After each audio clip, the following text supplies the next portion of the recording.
안녕하십니까. 호크로 투자하는 쇼킹 부동산입니다. 오늘 주제는 분양가 제도 바뀐다입니다. 오늘 중요한 결론이 앞에 나옵니다. 그리고 구독으로 인생 바꾸시기 바랍니다.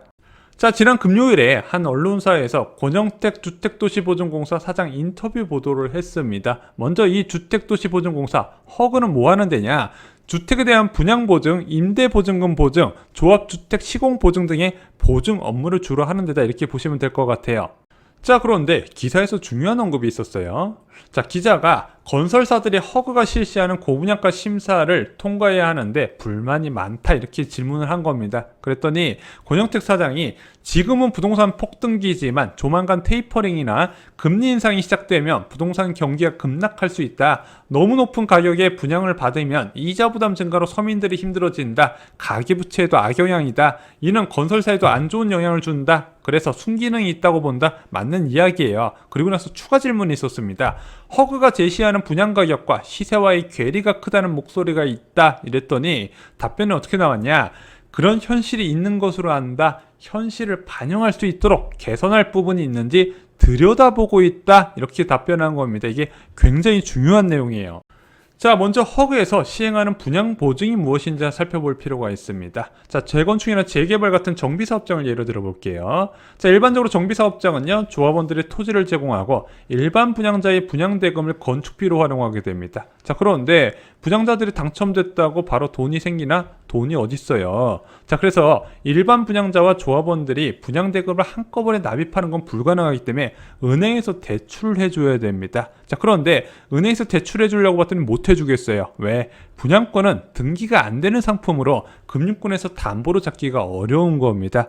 여기에 허그가 등장합니다. 야, 내가 보증서 줄 테니까 저 분양받은 사람들한테 집단 대출 해줘라. 그리고 만약에 시행사가 어떻게 잘못될 경우에 우리가 책임져 줄게, 이런 보증을 서주게 되는 거죠. 대신 이 보증을 서주는 대신 분양가를 싸게 하려고 시행사에 요구를 하게 됩니다. 그것이 바로 허그의 고분양가 사업장 심사 제도입니다.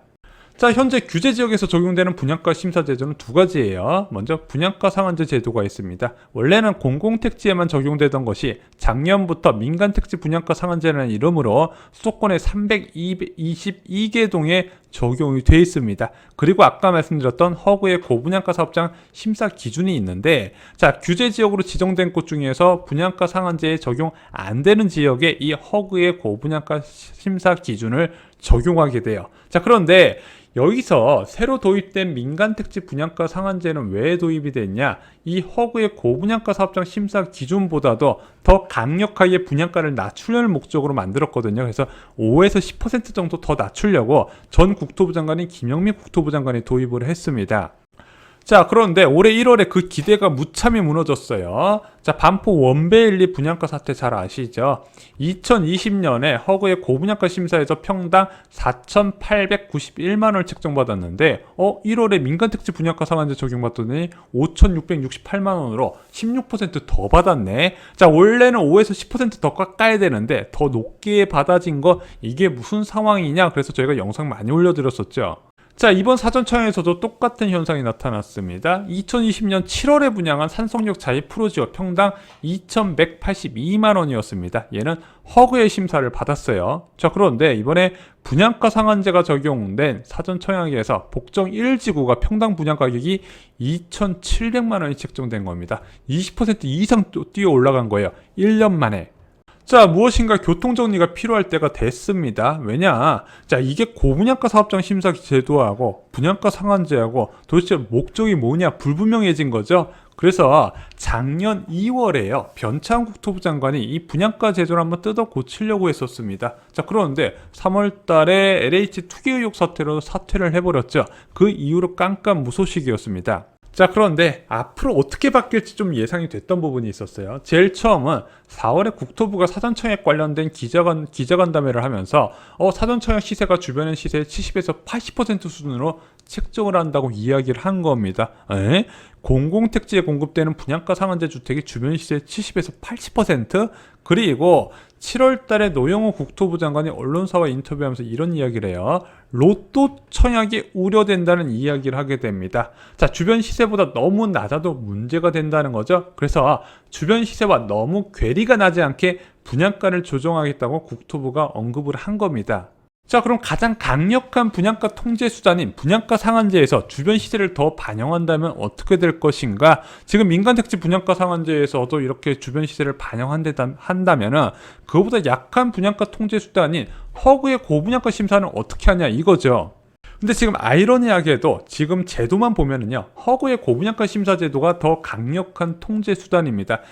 허구의 고분양가 심사 제도는요, 과거 주변 지역 분양가를 베이스로 하고 있어요. 자, 그런데 2019년이든 2020년이든 그 지역의 분양가는요, 당연히 그 시세보다 낮게 책정되어 있잖아요. 과거 분양가 역시도 그때 시세와 차이가 났는데 그 이후에 시세가 많이 올라갔네. 지금 시세와 괴리가 굉장히 크다는 겁니다. 그래서 괴리가 크기 때문에 한국 부동산은 상승률을 곱해봤자 낮은 수준이라는 거예요. 자, 그런데 허그에서 직접적으로 개편 가능성을 사장이 직접 언급을 한 겁니다. 결론적으로 시세 반영을 더하겠다는 의미예요. 자, 현재 미친 시세를 상당 부분 반영하는 분양가 제도라 이거 시민단체에서 굉장히 싫어하는 정책입니다. 자, 많은 진보단체 관계자분들이 낮은 분양가와 주택가격 하락을 좀 매칭을 많이 하세요. 그래서 이번 3기 신도시 분양가도 굉장히 비난을 많이 했죠. 제가 봐도 좀 비싼 건 맞는 것 같습니다. 솔직히 집값 하락 효과보다 정부의 공급 정책을 믿고 기다리는 무주택자한테 과연 0.5%란 초정금리 상황에 맞는 시세를 반영하는 게 맞냐? 그건 좀 아니라고 생각하거든요. 왜? 소득이 아파트값 상승세를 못 따라간다는 거죠. 자, 그럼 이 국토부가 진짜 돈독이 올라가지고 입장을 바꿨는지 한번 살펴볼 필요가 있다는 겁니다. 자, 먼저 변창훈 국토부 장관 취임 이후부터 변화의 움직임이 좀 포착되긴 했어요. 자, 변창훈 국토부 장관 취임하자마자 주택 공급기간 간담회를 개최합니다. 자, 이 사람은 명확하게 의지가 보였어요. 분양 물량을 늘리겠다고 했습니다. 그 전에 김영민 국토부 장관의 차이가 가장 큰 부분은 김영민 국토부 장관은 주택 공급 정책을 세울 때 약간 주거복지 차원에서 접근을 많이 했습니다. 취약계층한테 더 많은 혜택이 가도록 공급 대책을 세웠는데 변창훈 국토부 장관은 어떤 대책을 세웠다? 중산층이 부담 가능한 분양주택을 받을 수 있도록 분양 물량을 늘리겠다고 언급을 한 거예요. 자, 그런데 사람들 모아놓고 왜 분양을 안 하니 물어봤더니 당연히 우리는 분양가가 마음에 안 들어서 못하겠다. 실제 이 부분은 지금도 일어나고 있는 상황입니다. 분양이 다 미뤄지고 있어요.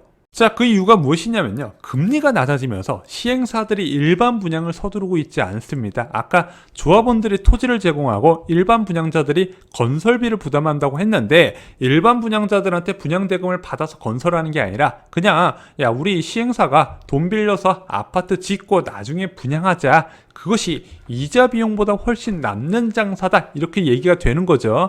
왜 그러냐면 예를 들어 어떤 사업장에 건축비가 5천억이라고 감안해 보겠습니다. 이자 3% 잡아볼게요. 그러면 한 달에 1년에 한 150억 정도 되지 않습니까? 건축기간 3년 동안 450억 정도가 나갑니다. 그런데 분양을 2년에서 3년 정도 미루잖아요. 그러면은 만약에 예를 들어 이제 아파트 한 채의 분양가가 1억이든 2억이든 더 받는다? 그럼 수천억 원 이익이 된다는 거예요. 그래서 이자 비용보다 이런 식으로 그냥 우리가 일반 분양보다 이자 비용 내는 것이 훨씬 남는다, 이렇게 생각을 하고 있다는 거죠. 이런 이유로 서울 지역 등에서 분양 시가 많으면서 기존 주택 과열이 지속이 되고 있는 겁니다. 그래서 국토부가 나서서 조금 올려줄 테니까 분양하라, 이런 스탠스를 지금 보이고 있는 겁니다.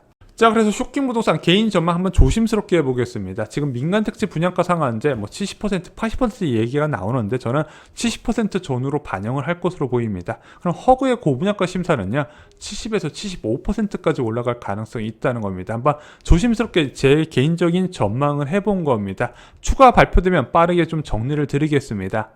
자, 저희 강의를 들으신 분 중에서 이제 청약 대기자분들이 많이 계실 겁니다. 근데 분양가는 앞으로도 좀 계속 올라갈 가능성, 좀 안 좋은 소식을 전해드립니다. 그래서 여러분들도 분양은 최대한 빨리 받으시는 게 유리하다, 여러 번 말씀을 드렸습니다. 좋아요, 구독, 공유 꼭 부탁드립니다. 감사합니다.